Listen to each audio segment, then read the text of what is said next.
Soil Inspector of this county gave you 68% of the votes. It was a number two. More importantly, just this past Tuesday, Westmoreland County gave me 82% of the votes.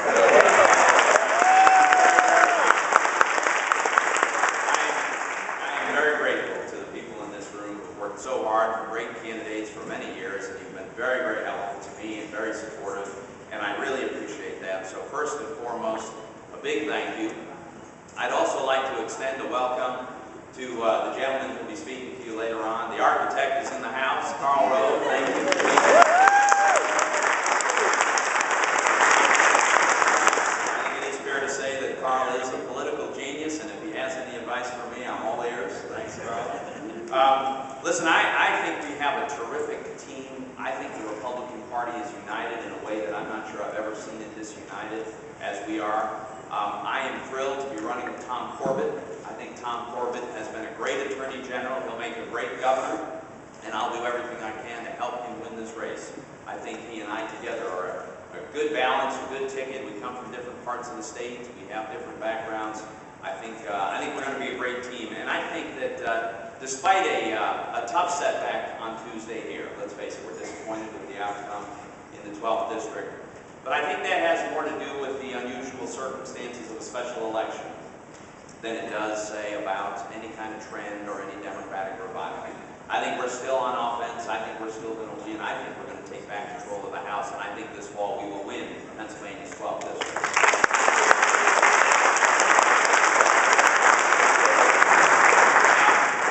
Let me just share a couple of thoughts about my race. You know, first of all, the environment, the context in which this is occurring, of course, is it's not news to you that we've got the most liberal elected government in the history of the Republic.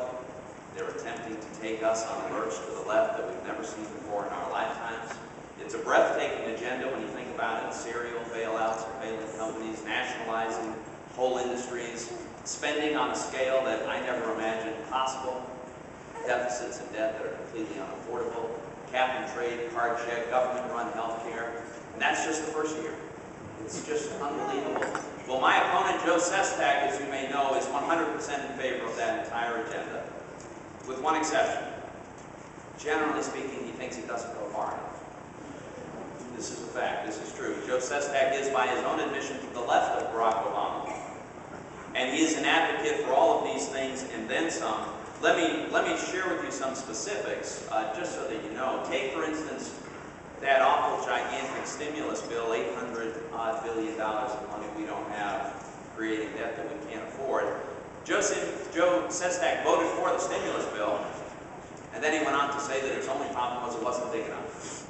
He wished it had been a full $1 trillion, and he has advocated additional government expansion, government stimulus bills.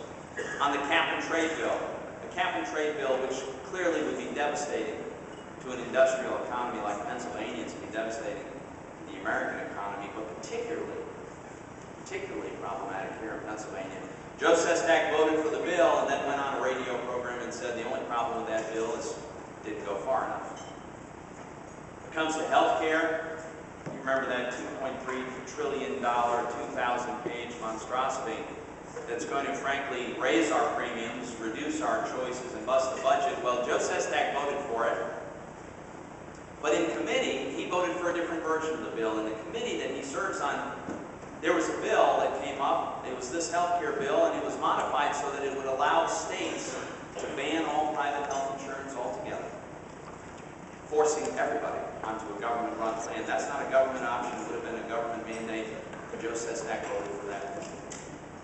And when it comes to how we perceive the way we ought to deal with the threat of terrorism, Joe Sestak and I have a very different view on that as well. It's my view that when we capture a foreign terrorist, he ought to be treated as the enemy combatant he is, tried in a military tribunal on a military base.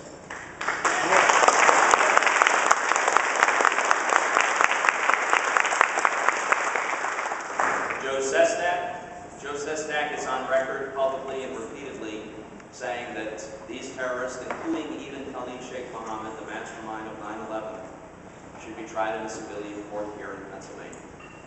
I have to tell you, I don't know of a single elected official anywhere in Pennsylvania of either party that subscribes to such a liberal, out of the mainstream view. And that's Joe Sestak. And it's not just my observation. I mean, Joe Sestak is, by his own admission, he's an extremely liberal guy. He has 100% ratings from most of the most liberal organizations that rate voting records in Congress. He's been endorsed by MoveOn.org. And this year, Joe Sestak sports a 100% voting record of voting with Nancy Pelosi. Well, I'll tell you what. I don't think Pennsylvania wants to elect a San Francisco liberal to the United States Senate. So I think we're going to win this election. I think we've got one of the clearest choices in America between Joe Sestak and Pat Toomey. I'm going to be an advocate for a very, very different set of ideas and set of values. Instead of serial bailouts and nationalizing whole industries, I'm going to encourage entrepreneurship. I believe we ought to lower the capital gains tax because that has always encouraged investment. And in the Senate, I will stand by the principle that successful businesses should not be hit with huge new tax increases, and failing businesses should not expect to be bailed out by taxpayers. Instead of staggering spending and huge tax hikes, I'm going to continue to advocate that we rescind the unspent portion of that stimulus bill and put a cap on the growth of future federal spending.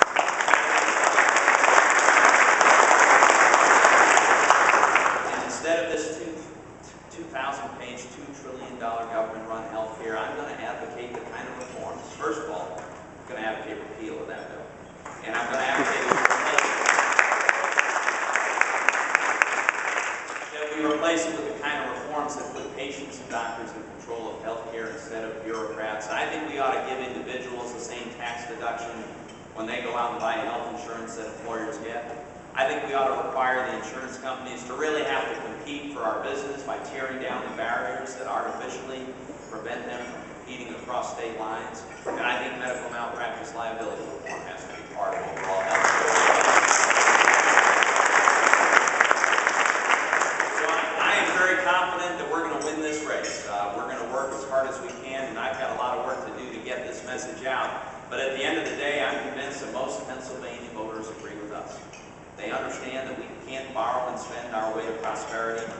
They understand that we just must not become the first generation of Americans that would inflict so much debt on our kids that they're unable to attain the standard of living that we've enjoyed. We cannot let that happen. And I think that most Pennsylvania voters understand that America's greatness doesn't come from an ever bigger government. It comes from the American people.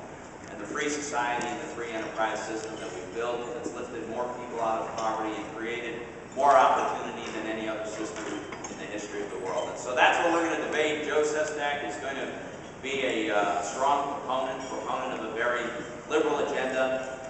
And I'm going to advocate the kind of common sense conservative ideas that we've all stood for a long time. And I think we can win, but I'm going to need your help to do it.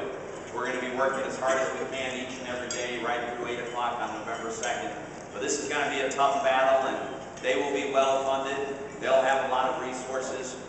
So I'm going to ask you folks to do what you've done so many times before, all that you can. Spread the word to your family and neighbors and friends. Put up a yard sign and make the phone calls and help us right through Election Day. If you do that, we're going to win this race and take back our government. Thank you very much.